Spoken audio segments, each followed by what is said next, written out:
Hello students, আজকে gender রাজনীতি সম্পর্কে আলোচনা করব।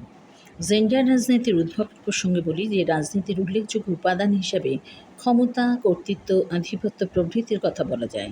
এই দৃষ্টিভঙ্গি থেকে বিচার করলে জেন্ডার রাজনীতির উদ্ভব হয়েছে মাতৃতান্ত্রিক সমাজ ব্যবস্থার অবসানের পর। নারীর উপর পুরুষের আধিপত্য প্রতিষ্ঠিত হয়।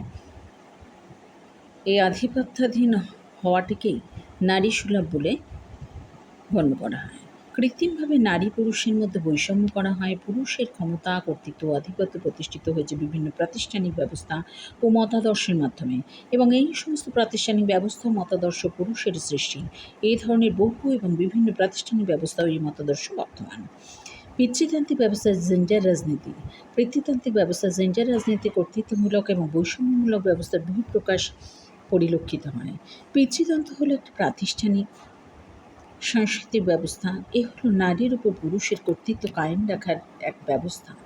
নারীবাদী সমাজবিজ্ঞানী কমলা ভাসিন পিতৃতান্ত্রিক কর্তৃত্বমূলক প্রাতিষ্ঠানিক ব্যবস্থাগুলোকে চিহ্নিত করেছেন। পুরুষ নারীর উৎপাদন ক্ষমতাকে নিয়ন্ত্রণ করে। নারীর উদয়াস্ত অক্লান্ত গৃহকর্ম অবৈতনিক এবং স্বীকৃতিহীন।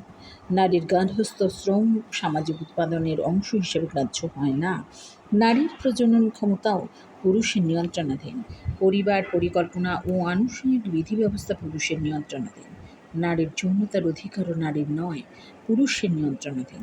পিতৃতান্ত্রিক প্রতিষ্ঠানসমূহ, রাষ্ট্র এবং ধর্ম এ বিষয়ে সম্মিলিতভাবে সক্রিয় হয়। এবার এসে ধর্ম ও জেন্ডার রাজনীতি।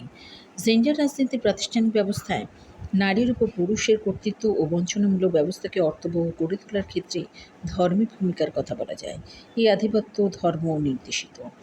অর্থনীতি ও জেন্ডার রাজনীতি। জেন্ডার রাজনীতি বৈষম্যমূলক ব্যবস্থার বহিঃপ্রকাশ অর্থনৈতিক ক্ষেত্রেও ঘটে থাকে। সম্পত্তির ভাগ ও ভোগের ক্ষেত্রে পুরুষের আধিপত্য সুবিদিত। সম্পত্তির মালিকানা উত্তরাধিকার সূত্রে পুরুষানুক্রমে হস্তান্তরিত হয়। নারীর পক্ষে সম্পত্তির অধিকারে সীমিত। আইনি ব্যবস্থায় সামাজিক আবেগ ও চাপের কাছে সরাসরি নতি স্বীকার করে। সম্মিলিত জাতিপুঞ্জের এক পরিসংখ্যান অনুসারে পৃথিবীর সকল কাজের 60% অধিক সম্পাদিত হয় মহিলাদের দ্বারা, অথচ পৃথিবীর সর্বমোট আয়ের মাত্র 10% পায় মহিলারা।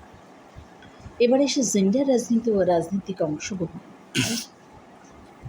রাজনৈতিক ব্যবস্থা মহিলাদের অংশগ্রহণের মান ও মাত্রার ক্ষেত্রে জেন্ডার রাজনীতির প্রকাশ পরিলক্ষিত হয়। সাধারণভাবে প্রচলিত বক্তব্য অনুযায়ী এই রাজনীতির জগৎ হল পুরুষের জগৎ। রাজনৈতিক ব্যবস্থা পুরুষ প্রাধান্যযুক্ত হওয়ায় রাজনীতিতে অংশগ্রহণের ব্যাপারে মহিলাদের মধ্যে অনীহার সৃষ্টি হয়। বিদ্যমান রাজনৈতিক ব্যবস্থা, আইন ব্যবস্থা, শাসন ব্যবস্থা প্রভৃতি ক্ষেত্রসমূহে পুরুষের প্রাধান্য প্রশ্নাতীত। তাই আজকের আলোচ্য বিষয় হল জেন্ডার রাজনীতির উদ্ভব